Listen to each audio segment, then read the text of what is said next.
Hi there. So we're spending more time shining a light on the Sacra Corona Unita, the mafia that started in Puglia, Italy, and of course on some of its main characters. Now, and to be clear, it's nothing to do with a pandemic or with a beer brand. We're discussing a crime syndicate, as we often do, of course, on this channel. And today is the day that we'll discuss Vincenzo Stranieri, the boss of the Sacra Corona Unita. Now, when people talk about the Sacra Corona Unita and its founding process, they focus almost exclusively on Giuseppe Rogoli, known as Pino, who founded the so-called Fourth Mafia, also called the Sacra Corona Unita, in a Bari prison, after receiving the approval of Umberto Bellocco. His goal was to counter, along with the Ndrangheta, the increasing power of the Camorra, and in particular, the new Organized Camorra in the Apulian territory. What's less talked about, however, is the fact that Rogoli was not the only founder of the Apulian Mafia, since there was also a second man alongside him who started this new criminal group. And he is Vincenzo Stranieri, born in 1960, who is to be considered a co-founder, although then he'd never had the same spotlight as Rogoli. Stranieri, like Rogoli, was an affiliate of Cutolo's Nuova Camorra Pugliese, and like his partner, decided to start this new organisation precisely to oppose Cutolo's overwhelming power. Unlike Rogoli, the Messeniese man was free and not in prison at the time of the founding of the Sacra Corona Unita, but he had been in prison before, including at a very early age.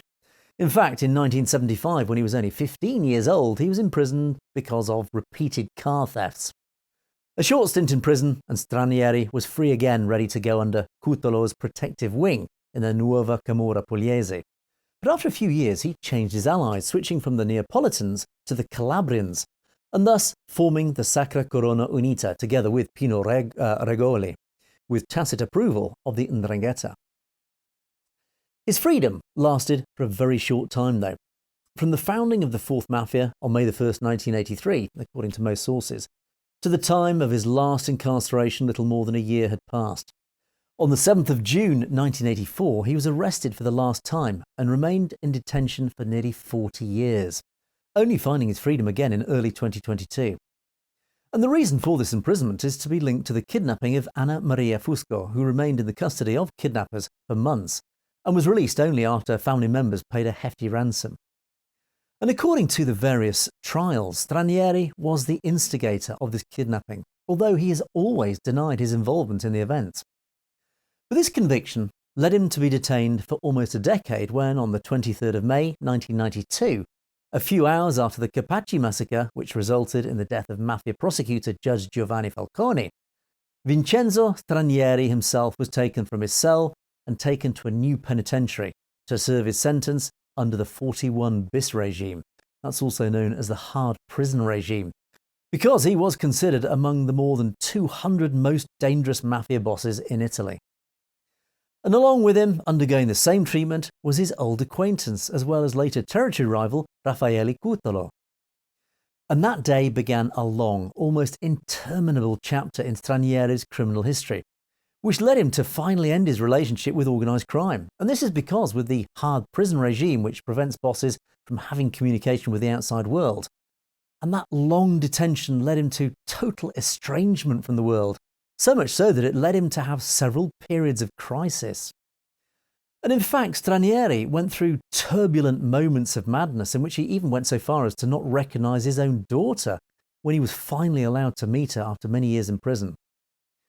And during this time in prison, he also had a chance to repent, looking back on his past, the actions he committed and the consequences that followed. His difficult time in prison, in addition to his mental issues, also saw him develop cancer in 2016. And although his sentence should have ended at that time for intervening health reasons, the justice system extended it for an additional 2 years, despite his critical condition and the intervention of his lawyers. Indeed, it was news in early January 2022 that his release from prison took place after 37.5 years, one of the longest in Italian history regarding the 41 bis regime, if not the longest.